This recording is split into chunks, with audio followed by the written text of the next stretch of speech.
welcome back to Math Talks, a podcast where we discover that mathematics isn't just something we study, it is something we live. I'm your host Shania, and before we begin, I want you all to imagine this.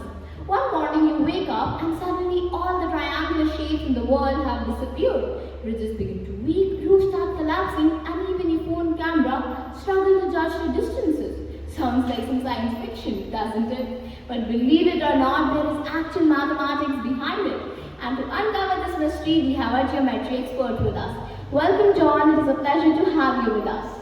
Thank you. Honestly, I wouldn't want to live in that world. Triangles may look simple, but they are one of the strongest and smartest shapes in engineering and design. Without them, the world would be far less stable than we imagine. That's interesting and scary at the same time.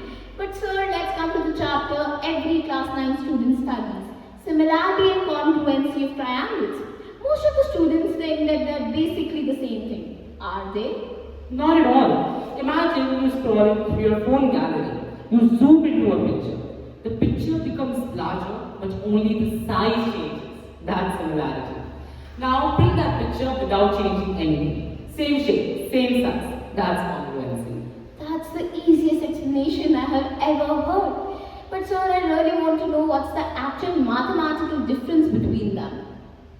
In congruent triangles, every corresponding angle and every corresponding side is equal. In similar triangles, the corresponding angles are equal, but the sides are proportional. Think of them as the same design, but in different sizes. Oh, that was a catch.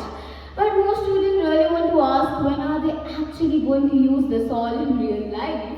More often than you think. Engineers calculate the height of towers using their shadows through similar triangles, while congruent triangles help build strong bridges, roofs, and buildings.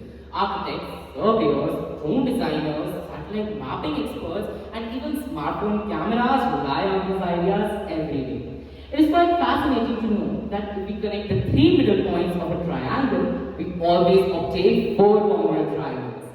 This fact is used in tessellation.